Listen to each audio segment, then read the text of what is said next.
সম্মানিত আশিকের রাসূলেরা, আত্ম অর্থ নিজ সত্তা, নফস বা জীবাত্মা। শুদ্ধি অর্থ পবিত্রতা অর্জন। সুতরাং আত্মশুদ্ধি হল নিজের নফসকে পবিত্র করা। ষড়রিপু অর্থাৎ কাম, ক্রোধ, লোভ, মোহ, মদ ও মাৎসর্য, এই 6টি প্রবল রিপুর আসক্তির দাসত্ব থেকে মুক্ত হয়ে আত্মাকে আলোকিত করাই প্রকৃত আত্মশুদ্ধি। কোরআনুল কারিমে আত্মশুদ্ধির গুরুত্ব অত্যন্ত স্পষ্টভাবে ঘোষণা করা হয়েছে। পবিত্র কোরআনের আল্লাহ পাক সূরা শামস আয়াত 9 ও 10-এ বর্ণনা করেছেন, নিশ্চয়ই সে সফল কাম হয়েছে যে তার আত্মাকে পরিশুদ্ধ করেছে, আর নিশ্চয়ই সে ব্যর্থ হয়েছে যে নিজেকে কলুষিত করে ফেলেছে। এই আয়াত মানব জীবনের এক চূড়ান্ত দার্শনিক সত্য উন্মোচন করে। সাফল্য কোনো বাহ্যিক অর্জনের নয়, বরং আত্মার পরিশুদ্ধতায় অর্জিত হয়। মানুষ যতই জাগতিক ক্ষমতা, অর্থ বা খ্যাতি অর্জন করুক না কেন, যদি তার নফস অপরিশুদ্ধ থাকে, তবে সে তো প্রকৃত অর্থেই ব্যর্থ। মানুষের নফস ভেতরের সেই প্রবৃত্তি যা তাকে পশুত্বের দিকে টেনে নেয়। আত্মশুদ্ধির সাধনা মূলত এই নফসেরই লাগাম টেনে ধরা, নিজের অহংকার ভাঙা, লোভ সংযত করা এবং কামনা বাসনাকে নিয়ন্ত্রণে আনা। এই কারণেই সুফিবাদ ও মারিফাতের পথে আত্মশুদ্ধিকে প্রথম সোপান হিসেবে বিবেচনা করা হয়। সূরা আল আলার 14 নম্বর আয়াতে মহান রাব্বুল আলামিন বলেন, সফল কাম হয়েছে সেই ব্যক্তি যে পবিত্রতা অবলম্বন করেছে। এখানে পবিত্রতা কেবল বাহ্যিক পরিচ্ছন্নতা নয়, বরং অন্তরের পবিত্রতা। হিংসা, বিদ্বেষ, অহংকার, কপটতা থেকে হৃদয়কে মুক্ত রাখা। দার্শনিক দৃষ্টিতে বলা যায়, আত্মশুদ্ধি হলো নিজের সঙ্গে নিজেরই এক প্রকার যুদ্ধ, এক নীরব জিহাদ। এই জিহাদে জয়ী হতে পারলে মানুষ হয়ে ওঠে প্রকৃত মানুষ, মানুষ হয়ে ওঠে ইনসানে কামেল। অন্যথায় মানুষ এক নামধারী অস্থির সত্তা হয়ে পৃথিবী জুড়ে ঘুরে বেড়ায় অসীম অতৃপ্ত হৃদয় নিয়ে। আমার মহান মোর্শেদের শিক্ষা অনুযায়ী আত্মশুদ্ধি হলো আল্লাহর পথে যাত্রার এক প্রবেশদ্বার। নফস যতক্ষণ অপবিত্র থাকে, ততক্ষণ হৃদয় আল্লাহর নূরের আলোকিত হয় না। তাই আত্মশুদ্ধি হচ্ছে ঈমানের সৌন্দর্য, ইবাদতের প্রাণ এবং মানবতার মূল ভিত্তি। অতএব আত্মশুদ্ধি কোনো ঐচ্ছিক বিষয় নয়, ঐচ্ছিক সাধনা নয়, এটি মানব জীবনের অপরিহার্য দায়িত্ব, কর্তব্য, যা অর্জনের বিষয় সাধনার পথ ধরে যে নিজের আত্মাকে পরিশুদ্ধ করতে পারে সেই তো সত্যিকারের অর্থে সফল দুনিয়া ও আখিরাতের উভয় জাহানেই। মহান মোর্শেদের শিক্ষা অনুযায়ী আত্মশুদ্ধি হচ্ছে নিজের সঙ্গে নিজের এক মহাযুদ্ধ। এটাই প্রকৃত জিহাদে আকবর। এই যুদ্ধে জয় মানেই রবের নৈকট্য, আর পরাজয় মানেই আত্মবিসর্জন। রাসূলে পাক সাল্লাল্লাহু আলাইহি সাল্লাম বলেছেন, আল্লাহ তাআলা তোমাদের ধন সম্পদ, বাহ্যিক অবয়ব কিংবা সামাজিক মর্যাদা দেখেন না, তিনি দেখেন মানুষের ক্রিয়া, মানুষের আচরণ। কারণ কর্মই মানুষের অন্তরের প্রকৃত মানচিত্র। তাই কথায় নয়, কর্মে আলোকিত মানুষ হন। আচরণই মূলত বলে দেয় সেই মানুষটি কোন দিকে চলছে, নফসের দিকে নাকি রবের দিকে। বুখারী শরীফে হযরত মাওলানা শামসুল হক বর্ণনা করেছেন, মানুষের দেহের ভেতরে রয়েছে এক টুকরা মাংস, যা পবিত্রতায় পবিত্র হয় তার সমগ্র সত্তা, আর যার অশুদ্ধতায় সমগ্র দেহ জীবন বিপথে চলে যায়। এই হৃদয় শুধু রক্ত চলাচলের কেন্দ্র নয়, এ যে হচ্ছে আত্মা ও আল্লাহর মাঝে নূরের আদান প্রদানের কেন্দ্রবিন্দু। এই কাল্ব শুদ্ধ হলে মানুষ নিজের ভেতরেই খুঁজে পায় রবের ইশারা। কিন্তু এই কাল্ব নিজে নিজে শুদ্ধ হয় না। কাল্বের বাহ্যিক কাঠামো যদি হৃদয়ের গভীরে না নামে, তবে তা হয় নিছক এক অভ্যাস।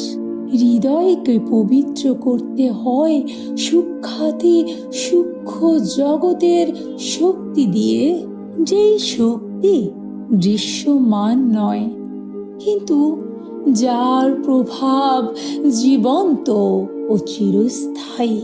এই শক্তির নামই হচ্ছে ফায়েজ। ফায়েজ হলো রুহানিয়াতের নিঃশ্বাস, নবুয়তের উত্তরাধিকার। এ এমন এক নূর যা আত্মার অন্ধকারে প্রবেশ করে নফসের অহংকারকে গলিয়ে দেয়, হিংসা লোভ ক্রোধের আগুনে নেভায়, আর মানুষের ভেতরে জাগিয়ে তোলে খোদার প্রতি এক নির্ভেজাল আকর্ষণ।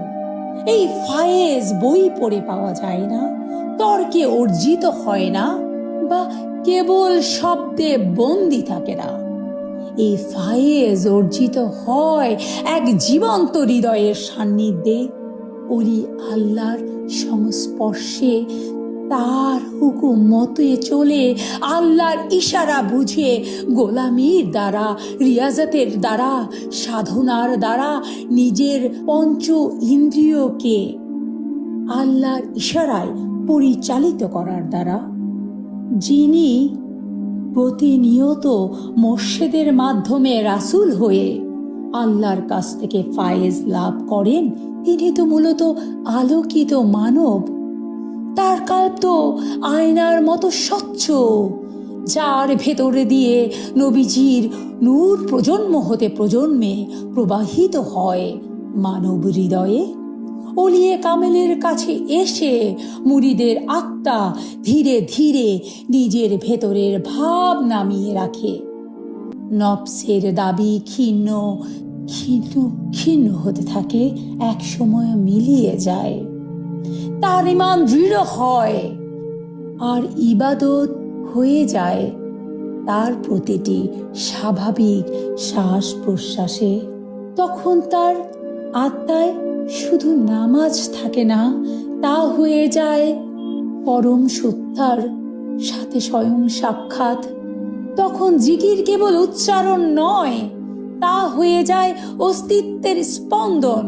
ফায়েজে পরিশুদ্ধ হয় তার কাল্ব, ওই মানুষ বদলে যায় ভেতর থেকে, তার আচরণে নম্রতার জন্ম নেয়, তার কথায় প্রকাশিত হয় চরম সত্য, তার নীরবতায় থাকে রহমতের ছায়া, দয়া, নিয়ামত। বিশেষ ফায়েজ তার চারিপাশ পরিবেষ্টন করে রাখে, কারণ তিনি তো নিজের ইচ্ছাকে বলি দেন রবের সন্তুষ্টির তরে। এই কারণেই বলা হয় ইসলাম কেবল নিয়মের ধর্ম নয়, এক হৃদয়ের বিপ্লব। শরীয়ত তো পথ দেখায়, তরিকত হাঁটতে শেখায়, আর হাকিকত মানুষের ভেতরে আল্লাহর নৈকট্যের অনুভবকে জাগিয়ে তোলে। এই তিনের সেতু বন্ধনই তো ফায়েজ। যে আত্মা ফায়েজে সিক্ত, সে আত্মা পরিশুদ্ধ। শুদ্ধ আত্মাধীন মানুষ মৃত্যুকে ভয় পায় না। তার কাছে মৃত্যু শেষ নয়, বরং সাক্ষাতের দ্বার। এই পবিত্র হৃদয় আল্লাহর দৃষ্টিতে চিরপূজনীয়, গ্রহণযোগ্য, কারণ এইখানে শুদ্ধ আত্মা, সুন্দর ক্রিয়া, রাসূলের পাক সাল্লাল্লাহু আলাইহি সাল্লামের দেখানো পথ চলবান এক জীবন্ত ঈমান। কুল কায়নাতের রহমত মহানবী হযরত মুহাম্মদ সাল্লাল্লাহু আলাইহি সাল্লাম মানব জাতির জন্য আল্লাহর সর্বশ্রেষ্ঠ অনুগ্রহ, রহমত। অন্ধকারে নিমজ্জিত এক সমাজ, যেখানে বর্বরতা, অজ্ঞতা, অহংকার, আত্মকেন্দ্রিকতায় ছিল জীবনের নিত্যসঙ্গী, সেই আরব জাতির বুকে তিনি অবতীর্ণ হলেন আত্মশুদ্ধির এক অনন্য দীক্ষা নিয়ে। তার আগমনের মধ্য দিয়ে ইতিহাসের গতিপথ বদলে গেল, হৃদয়ের বিপ্লব শুরু হলো, চরিত্রের নবজন্ম ঘটল। দয়াল রাসূল সাল্লাল্লাহু আলাইহি সাল্লাম মানুষকে প্রথমেই শিখিয়েছেন নিজেকে কি করে পরিশুদ্ধ করা যায়। তিনি শিখিয়েছেন নফসের ইসলাহা কি করে করতে হয়, কি করে তাজকিয়াতুল নফস হাসিল করা যায়। তিনি তো আমাদেরকে শিখিয়েছেন ইসলাম শুধুমাত্র শরীয়ত পালনের নাম নয়, বাহ্যিক সংস্কার নয়, বাহ্যিক আচার ব্যবহার নয়। ইসলাম মূলত আমাদেরকে দীক্ষা দেয় অন্তরকে কি করে পরিশুদ্ধ করতে হয়। আল্লাহ রাসূলের নির্দেশিত পন্থায় নিজের অন্তরকে পরিশুদ্ধ করতে হয়। এই সংস্কার বাহ্যিক নয়, প্রতিটি মানুষের অন্তরে জাগরণের বিষয়। তাই তিনি মানুষের হৃদয়ে রোপণ করলেন তাকওয়া, বিনয়, দয়া, সত্যনিষ্ঠা ও আত্মসংযমের বীজ। যে জাতি এক সময় কন্যা শিশুকে জীবন্ত কবর দিত, সেই জাতি তো তার হাতে গড়ে আদর্শ মানবতার রক্ষাকর্তায় পরিবর্তিত হলো। বর্বর আরব জাতিকে তিনি আত্মশুদ্ধির সুমহান শিক্ষা, আদর্শ চরিত্রে চরিত্রবান হওয়ার মানুষ রূপে রূপান্তর করে গেছেন। তিনি তো বলেছেন, তোমাদের ভেতরে নফস আছে, আমার ভেতরে নফস আছে, আমি আমার নফসকে পরিশুদ্ধ করেছি, মুসলমান করেছি।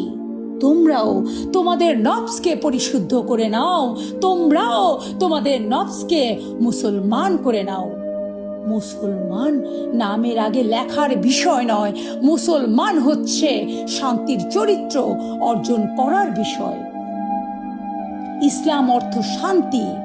তিনি প্রকৃত মুসলমান, যিনি নিজে শান্তিতে থেকেছেন এবং অপরকে শান্তিতে রাখছেন। বর্বর আরব জাতিকে দয়াল রাসূল সাল্লাল্লাহু আলাইহি সাল্লাম শান্তির ছায়া তলে আহ্বান করে প্রকৃত আত্মশুদ্ধির সুমহান শিক্ষা দিয়ে আদর্শ চরিত্রে চরিত্রবান করে সমগ্র বিশ্ববাসীর জন্য একটি পরিশুদ্ধ, ভারসাম্যপূর্ণ, কল্যাণময় মানব সভ্যতার ভিত্তি স্থাপন করে দিয়েছেন। তার আদর্শই মানবতার চিরন্তন মুক্তির পথ। তার অনুসরণে নিহিত রয়েছে অন্তরের প্রকৃত শান্তি এবং বিশ্বময় কল্যাণ। অতএব আত্মশুদ্ধি একমাত্র পথ। মুরিদের জন্যে মঞ্জিলে মকসুদে পৌঁছানোর জন্য আত্মশুদ্ধি অর্জন করা অপরিহার্য। এটি কোনো পথের অংশ নয়, বরং এটি একমাত্র পথ, এবং এটি কোনো ধাপ নয়, বরং আল্লাহতে পৌঁছানোর দরজা। এই দরজায় প্রবেশ করতে হয় মাথা নত করে, সাধনা করতে হয়, আমল করতে হয়। তবেই তো মারিফতের আলোয় হৃদয়কে আলোকিত করা সম্ভব হয় এবং সেই আলোকময় হৃদয়ে সেই মহান সত্তার দর্শন লাভ এবং হৃদয়ে চিরস্থায়ী সেই ঐশী সত্তার কায়েম বিরাজমান এবং চিরস্থায়ী রূপে আসীন হয়। মহান রাব্বুল আলামিন দয়া করে আমার মহান মুর্শিদ সুফি সম্রাট হযরত মাহবুবে খোদার পবিত্র কদমে থেকে তরিকতের সাধনায় আত্মশুদ্ধি অর্জন করে নিজের স্বররিপুকে পাক সাফ পবিত্র করে সত্যিকারের ইনসানে কামেল হওয়ার, পরিশুদ্ধ হৃদয়ের অধিকারী হওয়ার সুযোগ দান করুন। আমিন।